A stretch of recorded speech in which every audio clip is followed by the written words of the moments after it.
Vamos a hablar del tema que nos lleva durante toda esta semana, después de que se supiera que el líder de ese templo budista suministraba mercurio a través de elixires a sus devotos y los fieles que buscaban esa paz y tranquilidad en el templo budista situado en Habanilla. Y hoy, Nuria, vamos a examinar el perfil del líder de este templo.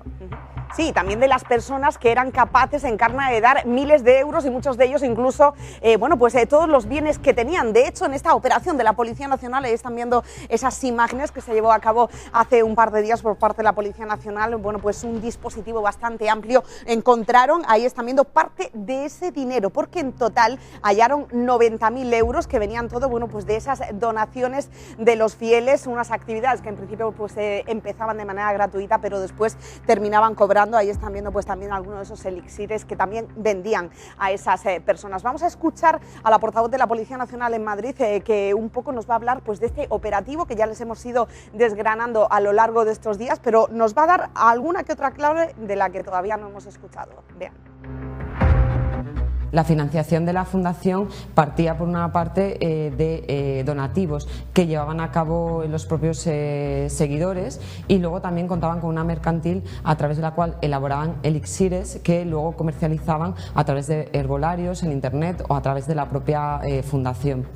El líder se autodenominaba trascendencia total, era una especie de orador, de curador, de líder espiritual que conseguía que con fines supuestamente humanitarios y sociales los seguidores llevaran a cabo diferentes tipos de actividades que lo que hacía era aumentar su economía y su poder. Algunos de estos seguidores, los más aférrimos, vivían con él en torno a estas cuevas, a estas casas cuevas que había en la finca, y practicaban incluso largos periodos de silencio.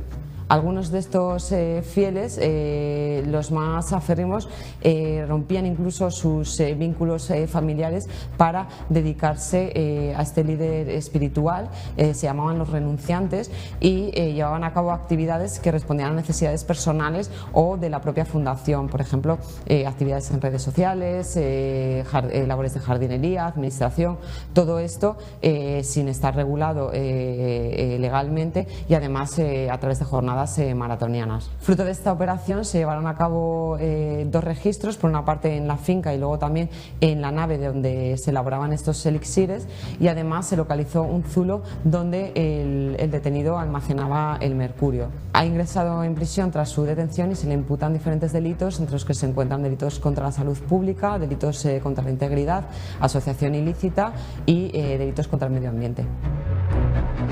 Y ojo, porque la región de Murcia es un punto caliente para las sectas. No lo digo yo, lo dice Luis Santamaría, que es un experto en sectas, y así ha calificado a la región de Murcia. No solo eso, también nos ha dicho que el uso del mercurio, tal y como lo usaban en este tipo de prácticas dentro del centro budista, que es lo que está investigando la Policía Nacional, es una práctica muy poco común. En cualquier caso, hemos querido saber cuáles son las alarmas para las personas que están en torno a esas víctimas, cuáles son las alarmas de que una persona, para saber que una persona está dentro de una secta, de una organización que lo único que quiere de ella son sus bienes.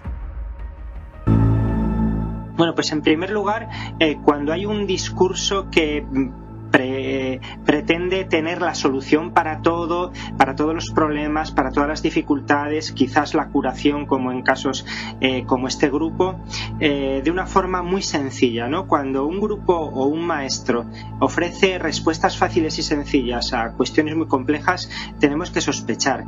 En segundo lugar, cuando hay una mezcla de elementos religiosos, espirituales, filosóficos, científicos, médicos, toda esta mezcla que parece que quiere abarcarlo todo para llegar a los intereses, gustos y necesidades de unas personas y otras, también hay que tenerlo como una llamada de atención. Cuando las personas que se acercan a este grupo, ese acercamiento supone un alejamiento con respecto a su familia, a sus amigos, a su realidad de vida anterior, como parece que pasaba con los seguidores más cercanos de este gurú autodenominado Trascendencia Total, también la figura del líder, por supuesto, una persona que solo aparecía unos determinados días al año, pero que estaba por encima de los demás, con ese nombre además tan significativo, trascendencia total, pues nos habla de una posible manipulación. Es decir, hay una serie de elementos que hacen que tengamos que sospechar y no ser tan inocentes y tan incautos de darle un voto de confianza inicial a todo lo que se presente como espiritual, como dedicado al crecimiento personal, a la liberación, a la autosuperación, porque muchas veces nos encontramos que, como decía, son señuelos de un grupo que lo que pretende es someter a sus adeptos para cumplir los delirios mesiánicos de su líder. Esas son las alarmas, pero ¿cómo es el perfil de un líder de una organización como esta? Bueno, pues hemos querido hablar con una psicóloga para que nos destripe ese perfil psicológico, cómo es una persona que es capaz de convencer a alguien para que le dé todo su dinero. Bueno, el perfil del líder, por lo general, nos vamos a encontrar con una persona muy seductora, con mucha elocuencia, con muchas habilidades sociales y con una imagen de sí mismo como muy grande, muy ensalzada, ¿no? Que va a sentirse casi como un iluminado, ¿no? Lo que por lo general lo que hay debajo de esta imagen es una estructura de personalidad narcisista, que eso quiere decir que está como dividida en dos partes. Hay una parte que es muy vulnerable, con una autoestima muy frágil, con unos sentimientos de vacío muy profundos, pero que no puede ver, que la niega. Por tanto, idealiza lo que le gustaría ser. Idealiza todo eso que no es, pero que quisiera, ¿no? Y empiezan a comportarse como si fueran todo esto, ¿no? Así que las relaciones interpersonales que generan al final tienen el objetivo de conseguir ver su propia imagen en el otro, ¿no? De alguna manera, que lo refuerce, como que funcione como un espejo. Y pueden llegar a utilizar la agresión, el control, las mentiras para llegar a verse a sí mismos de esta manera idealizada.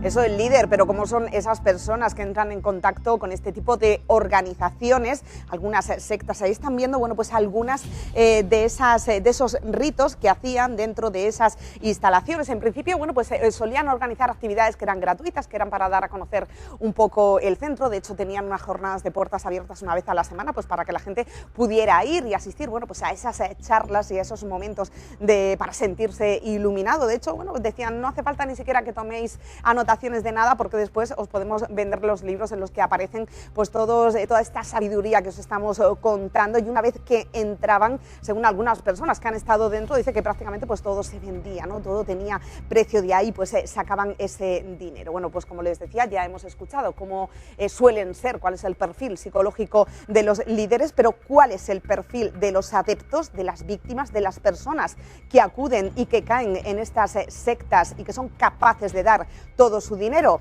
Así son. Bueno, pues por lo general estamos hablando de personas bastante nobles, con rasgos de dependencia y con unas necesidades afectivas y emocionales muy elevadas, ¿no? Con problemas en este nivel profundos que necesitan ser atendidos, ¿no? Y también se suele dar en el tiempo, ¿no? En ese momento, una crisis vital importante que necesita ser atendida, que necesita ser vista, sostenida.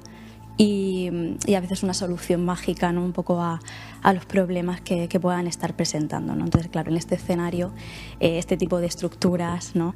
Generan mucho apoyo en un inicio, ¿no? Porque hay un bombardeo amoroso, donde hay mucha escucha, mucha validación, mucho apoyo, y esto resulta muy, muy calmante a nivel emocional. En estos momentos de vulnerabilidad tan grande, estas estructuras que generan tantísimo sostén forman un apoyo emocional muy potente, ¿no? Entonces es relativamente fácil que uno contribuya económicamente o con sus bienes a que esta figura de estructura y de apoyo siga manteniéndose en el futuro, ¿no? Es un sentimiento de pertenencia que se sostiene también a través de los bienes.